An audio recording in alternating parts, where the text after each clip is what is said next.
नमस्कार, आप देख रहे हैं बिहार झारखंड लाइव टुडे और मैं हूं अविनाश कुमार।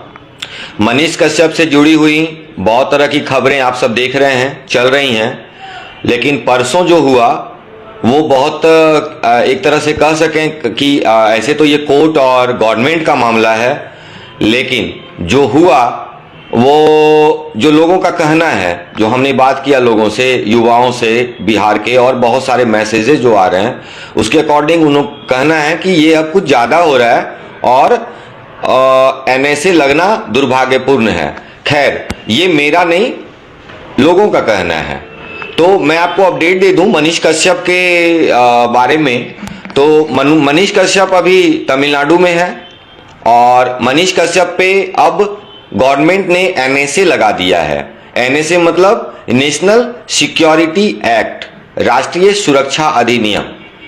अब इसमें है क्या कि ये अधिनियम 1980 में बनाया गया था और तब से लेकर अभी तक ये चल रहा है, समाप्त नहीं किया गया। बहुत सारे लोगों पे लगाया गया है। इस बीच में 2023 में ये पहले व्यक्ति हैं जिनके ऊपर लगाया गया है और मनीष कश्यप फिलहाल 19 अप्रैल तक मदुरई कोर्ट के ऑर्डर से जेल में बंद हैं।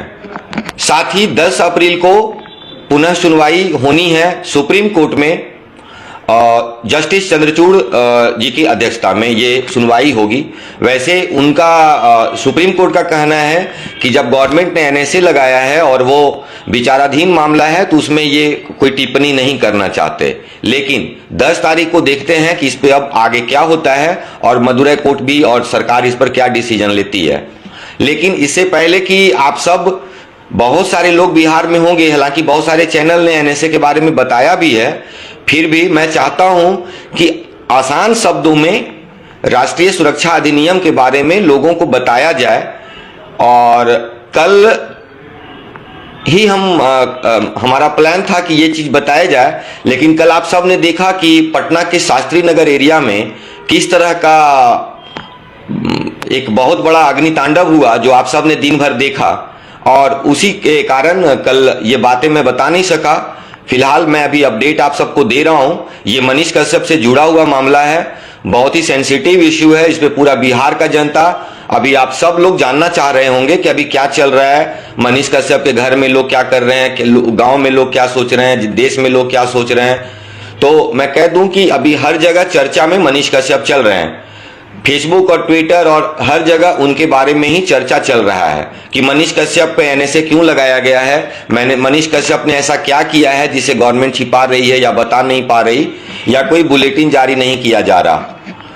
तो आप सब जानिए कि एनएसए क्या है। एनएसए जानने से पहले मैं आप सबको इतिहास में ले जाना चाहता हूं 10 मिनट के लिए।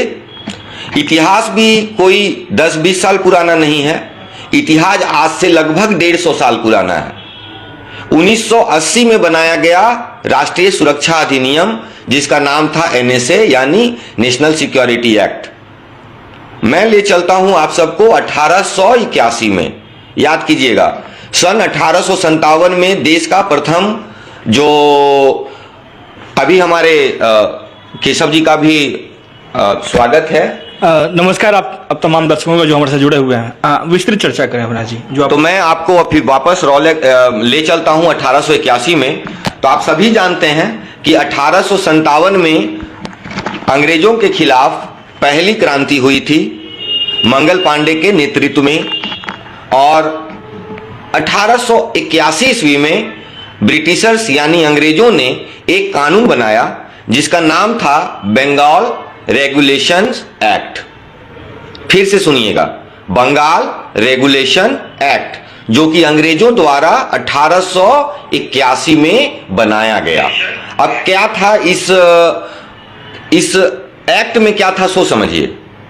घटना होने से पहले गिरफ्तारी की व्यवस्था थी इसमें, यानी यदि सरकार को, वहां का प्रशासन को, लाइक जो डीएम होते हैं, कमिश्नर्स होते हैं, उनको किसी खास व्यक्ति के बारे में ये एहसास हो, एहसास मात्र हो, समझ रहे हैं ना, शक हो कि ये व्यक्ति कोई बड़ी घटना को अंजाम दे सकता है जो कि देश के सुरक्षा व्यवस्था के खिलाफ हो सकता है, तो सिर्फ दिमाग में ये बात आ जाना कि ये व्यक्ति गलत है, वो उस एक्ट के तहत गिरफ्तार कर लिया जाता था। और उसमें भी यही सब व्यवस्था थी कि कानून नहीं उसका साथ देगी, कोई लॉ यानी वो वकील का उपयोग नहीं कर सकता, और गवर्नमेंट पे डिपेंड करता और वहां के जजेस पे कि उसके बारे में वो डिसीजन लेते थे कि अब इस व्यक्ति का क्या करना है। यानी बंगाल रेगुलेशन एक्ट में ये चीज था।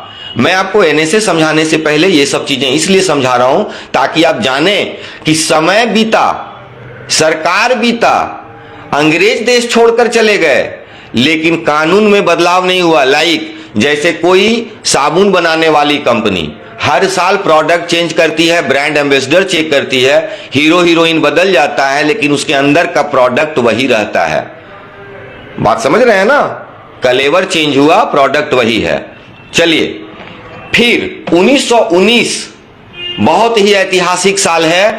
कोई भी भारत का जो नागरिक है, इस काला, ये जो काला दिन था, ये जो काला 1919 का जो वर्ष था, इसे कोई नहीं भूलना चाहेगा, क्योंकि जालियांवाला हत्याकांड इसी साल हुआ था। आप सबको पता है कि अप्रैल के महीने में क्या हुआ था जालियांवाला बाग में। उसके बारे में ज्यादा बताने की जरूरत नहीं। हजारों लाखों लोग मार दिए गए थे, गाजर मूली की तरह अंग्रेजों ने काट दिया था लोगों को। रॉलेट एक्ट में क्या था? 1991 में फिर उन्हीं ब्रिटिशर्स ने इस एक्ट में बदलाव करके बनाया रॉलेट एक्ट। रॉलेट एक्ट में था कि नो ट्रायल, यानी ट्रायल नहीं होगा। वो जो जिस पे आरोप लगा है, जिस पर ये एक्ट लगा है, उस पे वो ट्रायल में नहीं चल सकता, उस पे वो लॉ यानी कोर्ट नहीं जा सकता, यानी उस पे सारी बंदिशें लग गई। वो कोर्ट नहीं जा सकता, कोई ट्रायल नहीं होगा। और इसका नतीजा ये हुआ कि बहुत सारे हजारों के लाखों की संख्या में इस देश के पत्रकार जो उस समय के थे, जो उस समय के स्वतंत्रता सेनानी थे, उन सब को इस एक्ट के तहत बंद करके उन्हें प्रताड़ना जेल के अंदर दिया जाता था, क्योंकि उनके बारे में बाहर कोई सूचना नहीं जाती थी कि उस बंदी के साथ क्या चल रहा है, और सरकार अपना मनमाना करती थी। जो आप सुनते हैं ना, 15 अगस्त को नेताजी जाते हैं, झंडा फहराते हैं, अंग्रेज को भगा दिए, उसी के खुशी में। तो कहानी सुनते जाइएगा। 1991 में जालियांवाला 1919 में सॉरी माफ कीजिएगा, जालियांवाला बाग हत्याकांड हुआ, जिसे देश कभी नहीं भूला आज तक। अंग्रेज भी उस कानून कांड के बारे में सुनते हैं ना, तो वो भी सहम जाते हैं। इतना क्रूर हत्याकांड था कि बिना कहे पूछे एक बाड़े में बंद लोगों को खुलेआम गोली बस्ट करके गोली से भून दिया गया, और जो लोग बचे, एक कुआं था वहां, उस कुएं में कूद गए जान बचाने के लिए, और सैकड़ों लोग उसी कुएं में दबकर मर गए। वो था जालियांवाला हत्याकांड, जो इसी रॉलेट एक्ट के विरोध में इसी देश की आम जनता ने किया था। चलिए, फिर आता है 1950। 1947 में यह देश आजाद होता है, यही सब एक्ट लगा था। सुनते जाइएगा। 1950 आता है, 47 के बाद पंडित जवाहरलाल नेहरू, हमारे चाचा नेहरू, आप सबके प्रिय नेहरू, सरकार में थे, देश के प्रधानमंत्री थे। उसके बाद क्या क्या हुआ आपको पता है? चाइना वाला हम लोग को हरा दिया, बहुत कुछ हुआ। 50 में प्रिवेंटिव डिटेंशन एक्ट यानी पीडीए लगा। फिर से सुनिएगा, प्रिवेंटिव डिटेंशन एक्ट ये नेहरू ने बनाया। इसमें भी वही सब व्यवस्था था। कोई ट्रायल नहीं होगा, आप जज नहीं रख सकते, वकील नहीं रख सकते, आप कुछ नहीं कर सकते, आपको अंदर कर दिया गया। 1969 में इस एक्ट को समाप्त किया गया। 50 में बना था, नेहरू ने बनाया था, 1969 में फिर ये समाप्त किया गया। सुनते जाइए। 70 आता है, फिर 71 आता है, इंदिरा जी की सरकार, नेहरू जी की बेटी, आप सब जानते हैं, इंदिरा जी की सरकार। बनता है एक कानून, लालू यादव जी जिंदगी भर नहीं भूलेंगे, आज भी नाम लेते हैं। Maintenance of internal security act, maintenance of internal security act, Misa, याद कीजिएगा, मीसा एक्ट बना। ये 1975 में इस एक्ट ने कोहराम मचा दिया देश में। एक बुजुर्ग थे, देखे होंगे, पटना में जेपी गोलंबर है, जयप्रकाश नारायण, और ये जो आज के जो नेता हैं ना देश में, चाहे वो कहीं भी हों, सब उन्हीं के चेले हैं। उसी आंदोलन के उपज हैं जिन पे ये एक्ट लगा था, मीसा एक्ट, और वही लोग एनएसए बिल चला रहे हैं। देख लीजिए देश का दुर्भाग्य। जेपी की आत्मा भी रोती होगी, जेपी की आत्मा रोती होगी कि ये कैसे लोगों को मैंने अपना चेला बना लिया। क्यों बना लिया?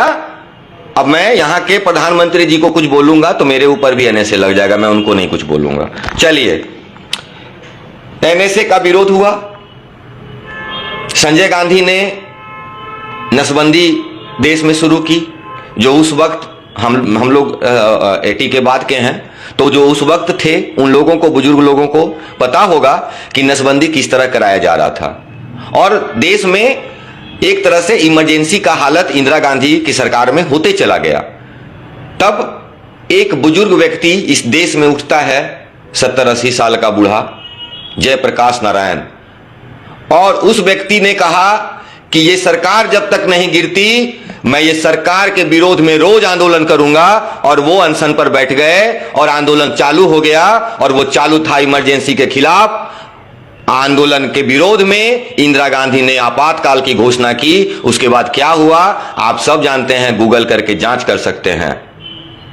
जेपी के साथ साथ मोरारजी देसाई, अटल बिहारी वाजपेयी, लालकृष्ण आडवाणी, अरुण जेटली, रविशंकर प्रसाद, लालू प्रसाद यादव समेत जितने भी नेता थे, छोटे बड़े पत्रकार पत्रकार जितने भी थे, समाजसेवी संगठन, लाखों के संख्या में जेलों में ठूस दिए गए।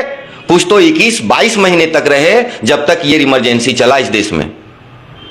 लालू जी ने इसी एक्ट के याद में 76 में पैदा हुई मीसा भारती जी, और उनके नाम पर उन्होंने उनका नाम करण मीसा रखा। ये सब आप जानिए कि जो मीसा भारती हैं, उनका नाम इसी एक्ट के विरोध में, जो लालू जी जेल गए थे, उन्होंने उसी वक्त डिसीजन लिया था कि इसका नाम, जेल में ही उनको शायद पता चला था और उन्होंने वही नामकरण कर दिया कि इसका नाम मैं मीसा रखूंगा। खैर, सब लोग जेल चले गए, मीसा एक्ट लागू हो गया। 1977 में सरकार गिर गई थी। नई सरकार मोरारजी देसाई के अगुवाई में जनता पार्टी ने, भारतीय जनता पार्टी ने नहीं, जनता पार्टी ने सरकार बनाया। वो भी अल्पमत की सरकार थी, ज्यादा दिन नहीं चली। और 79 में इस मीसा एक्ट को उन्होंने हटाने का करेजस दिखाया था, क्योंकि वो लोग खुद उसके भुक्तभोगी थे। याद कीजिएगा, वो खुद भुक्तभोगी थे, इसलिए 79 में हटा दिया। बीजेपी, भारतीय जनता पार्टी 76 में बनी थी, और संयोग देखिए, आज ही भारतीय जनता पार्टी का स्थापना दिवस भी है। मैं भारतीय जनता पार्टी के राष्ट्रीय अध्यक्ष समेत अमित शाह जी, राजनाथ सिंह जी, नितिन गडकरी बाबू इसलिए बोल रहा हूं, आप लोग बाबू साहब हैं, नरेंद्र मोदी जी, देश के यशस्वी प्रधानमंत्री जी, आप सबको भारतीय जनता पार्टी के स्थापना दिवस की भारी भारी भरकम शुभकामना। ढेर, 1-8 ट्रक फूल भेज रहे हैं। चलिए, बीजेपी ने क्या किया? मीसा बंदियों को हर साल सम्मानित करती है, क्योंकि उनके लोग थे, जेल गए थे, उनको पता है इसमें क्या होता है। जब आपको पता हो कि आपके साथ क्या होगा, पता नहीं हो, और आप जेल के सलाखों के भीतर हो, जब बाहर निकलें तो वो जिंदगी भर याद रहता है। आता है 1980 और बनता है नेशनल सिक्योरिटी एक्ट। फिर इंदिरा जी आती हैं प्रचंड बहुमत के साथ सरकार में, और बना देती हैं नेशनल सिक्योरिटी एक्ट, जिसका आर्टिकल 22/3 कहता है कि ये अब बन गया, भुगतो इसको।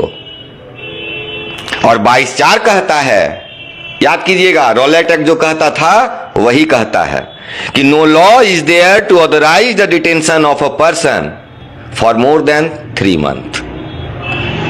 समझ गए?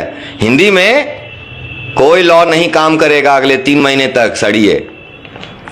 फिर एडवाइजरी बोर्ड, जो कोर्ट के ही जजेस होते हैं, वो डिसीजन लेते हैं कि इसके खिलाफ कुछ सबूत मिला अथवा नहीं। सबूत मिला तो डिटेंशन अगले 12 महीने तक चलेगा, अदरवाइज फिर डिसीजन कोर्ट लेगी।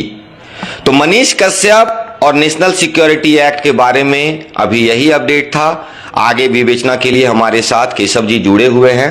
तो केशव जी क्या कह सकते हैं, आज तो भारतीय जनता पार्टी का स्थापना दिवस भी। स्थापना दिवस है, वो तो आप देख ही रहे हैं, पूरे जोर शोर से भारतीय जनता पार्टी इस स्थापना दिवस को मना रही है। और देश में करीब भारतीय जनता पार्टी का ये जो प्रचंड बहुमत की सरकार की जब हम बात करें तो करीब 9 साल कंप्लीट होने वाला है देश में। मगर जब एक्ट की जब आप चर्चा करें, जो NSA मनीष कश्यप पे लगाया गया है, उसके बारे में जब हम बात करते हैं तो लगातार जो हमारी लीगल टीम है, जो लीगल टीम बता रही है इसके बारे में कि 19 तारीख तक उन्हें जो न्यायिक हिरासत में भेजा गया है, अगर वहाँ की गवर्नमेंट चाहे तो उन्हें रिहा कर सकती है, गवर्नमेंट अगर नहीं चाहे तो अगले 3 महीने तक। हाँ, या फिर यही इस एक्ट का जो इस एक्ट में है 22/4 कहता है कानून का कि कोई लॉ काम नहीं करेगा अगले 3 महीने तक। 19 अप्रैल को भूल जाइए, अगले 3 महीने तक।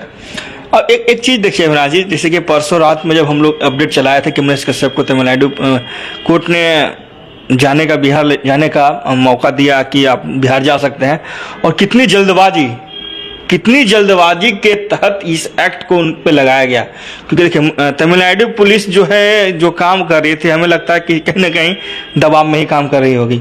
कम इतना जल्दी किसी पत्रकार पे गौर कीजिएगा इस बात को, इतना जल्दी शाम को 7 बजे के आसपास हम लोग चलाए थे और शायद 11-12 बजे के आसपास ये डिसीजन लिया गया। तो क्या अगले दिन भी तो लिया जा सकता था? श्योर, मगर अगले दिन को मनीष भागा तो नहीं जा रहा था, मगर उनके पास समय नहीं था। उनको डर लग गया था कि अगर ये चला गया तो फिर कहीं ना कहीं जो मतलब कुछ जो बात है वो निकल जाएगी। वो निकल जाएगी। महागठबंधन की सरकार वहां भी है, पर्दे में रहने दो, पर्दा न हटाओ, पर्दा जो हट गया भेद खुल जाएगा। और यही डर था, और इसी डर के कारण से ही NSA एक्ट को लगाया। तमाम जो लीगल टीम है, हम सभी से बात कर रहे हैं, उनके एडवोकेट हैं या फिर जो हमारे लीगल टीम है, सभी का कहना यही है, इतनी जल्दबाजी में NSA एक्ट। हमें देखिए NSA एक्ट उस व्यक्ति पे लगता है ना जो व्यक्ति दंगा फैलाए, जो व्यक्ति किसी आतंकवादी गतिविधियों में सम्मिलित हो, इसी तरह के प्रावधानों में उसे लगाया जाता है। तो ये चीज़ आप देख सकते हैं, जिस तरह से बिहार में UPA एक्ट लगा अनंत सिंह पे, वो आप भी जान सकते हैं, जो महागठबंधन के समय के विधायक रहे हैं, उन पर जिस तरह से ये एक्ट लगाया गया, इसी तरह से आप देख सकते हैं मनीष कश्यप पे भी लगाया गया। मगर दोनों का जो सिलाएँ हैं, जो कड़ियाँ हैं, वो अलग अलग है। एक पॉलिटिशियन है, एक पत्रकार है, और इस चीज को अलग रूप में देख सकते हैं। नहीं, कानून भी अलग अलग है, कानून का नेचर भी अलग है, मकसद एक हो सकता है, लेकिन नेचर अलग अलग है, है ना? तो यही है, समझ रहे हैं बात, कि सब कुछ आनंद फानंद में क्यों हो रहा है। मैं एक बात और बता रहा हूं, और ये कोई धमकी उमकी वाला बात नहीं है। कितने विधानसभा के विधायक होंगे जो नीट एंड क्लीन होंगे, जैसे मेरा इंडिया के किसी भी थाने में कोई केस नहीं है। कोई आ करके मेरे बगल में बैठ कर बता सकता है विधायक कि उसका इंडिया के किसी थाने में कोई केस नहीं है। और इतनी जल्दबाजी में जो कार्रवाई किया जा रहा है, देखिए माफी चाहूंगा कि जिस चीज पर हम टिप्पणी करना चाहेंगे वो गलत होगा। बिहार से में दंगा भड़का, सासाराम में दंगा भड़का, मगर उन दंगाइयों पे कब कार्रवाई करेगी यहाँ की सरकार? हाँ, कुछ लोग अरेस्ट हुए हैं। हाँ, अरेस्ट हुए हैं, कुर्की जब्ती कब करेगी? जो मेन अभियुक्त है, कुर्की जब्ती कब करेगी? क्या वो देश के लिए खतरा नहीं है? उनपे NSA नहीं लगाया जा सकता क्या? उनपे UPA एक्ट नहीं लगाया जा सकता है? मगर उनपे तो कोई कार्रवाई नहीं कर रही है यहाँ की गवर्नमेंट। जितनी जल्दबाजी में एक पत्रकार पे वो कार्रवाई कर रही है, ये तो आप बदली की भावना से, यानी कुछ न कुछ दाल में काला, जो हम शुरू से कहते आ रहे हैं। श्योर 100% श्योर है, दाल में तो काला है ही, तभी तो इतनी जल्दी कार्रवाई हो रही है। नहीं तो बिहार में बहुत सारे अपराधी हो रहे हैं, आए दिन खोपड़ी में गोली मार दिया जाता है, बहुत सारी घटना इस तरह की घटना घटती है कि जिसे सुनने वाला कोई नहीं है, उस पर कोई कार्रवाई, हिम्मत नहीं है। देखिए कुछ दिन पहले जदयू के वरिष्ठ विधायक गोपाल मंडल कहा था, जो नीतीश कुमार के विरोध में बोलेगा सर से कलम कर देंगे। गोपाल मंडल पर क्या कार्रवाई हुई? क्या यही तरीका है? अब एक माननीय है, आप इस तरह की भाषाओं का उपयोग करते हैं, क्या आप पे कार्रवाई नहीं होगी? आप पे कार्रवाई इसलिए नहीं होगी क्योंकि आप सत्ता के नशे में चूर हैं, सत्ता में संरक्षण प्राप्त आपको है। इसलिए कार्रवाई नहीं होगी। और एक मामूली सा पत्रकार पे आप इस तरह की इतनी जल्दबाजी में कर रहे हैं कि गवर्नमेंट क्या एक्शन ले इस चीज पे। और सबसे खास बात क्या है ना कि अभी तक कुछ पता भी नहीं चल रहा कि क्या हुआ है। मतलब जैसे इतना समय से इतना सारा एक्ट लग जाए, ठीक है ना, अभी तक जोड़ जाड़ के लगता है 50-60 एक्ट लग गया है यहां से वहां तक, है ना। तो इतना सारा एक्ट लगा रहे हो तो कुछ तो बताओ ना कि उसपे भाई कहीं से बम बारूद मंगवाया है ना, कोई प्लान कर रहा था किसी को उड़ाने का, या सरकार गिराने का जो बात किया था सही गिरा रहा था, कुछ तो होगा, कुछ तो दिखाओगे, कुछ तो बताओगे। बस यही समझ सकते हैं, तो बिहार के लोग समझ सकते हैं, उस चीज़ हम भी समझ सकते हैं। देखिए ये फीलिंग्स है, और गुड फीलिंग की जब हम बात करें, जब कोई व्यक्ति सही काम करता है तो मुसीबतें आती रहती हैं। और शायद ये मनीष कश्यप के लिए अभी भले दुख भरा समय है, उनके साथ कोई साथ नहीं दे रहा, कोई लीगल टीम सही तरीके से सपोर्ट नहीं कर रही। जितना हम लोगों से बन पा रहा है हम लोग सपोर्ट कर पा रहे हैं। हम लोग पत्रकार हैं, पत्रकारिता से ज्यादा क्या कर सकते हैं? पत्रकारिता के नियम के तहत जो लोगों को बताना चाहिए वो अपडेट हम दे पा रहे हैं, और लॉ में रहकर। हाँ, लॉ में रहकर कोई जो हमारा संविधान कहता है, जो हमें अधिकार मिला है किसी भी व्यक्ति की आवाज उठाने का, वो हम कार्य कर रहे हैं। मगर न्याय होना चाहिए, आखिरी उम्मीद यही है। कहने का मतलब है कि अगर बिहार शरीफ में किसी के साथ अन्याय हुआ है तो उसके साथ भी न्याय होना चाहिए, कि बेतिया में किसी के साथ अन्याय हुआ है तो उसके साथ भी न्याय होना चाहिए, सरकार में बैठे लोगों के साथ भी अन्याय हो रहा है तो उनके साथ भी न्याय होना चाहिए। मैं बहुत ही जिम्मेदारी से एक बात कहना चाहूंगा कि समय बदलता है, सरकारें बदलती हैं, नए लोग आते हैं, लेकिन इतिहास आज जो तटस्थ हैं समय उनका अपराध जरूर लिखेगा। इन्हीं बातों के साथ अभी के लिए विराम लेता हूं।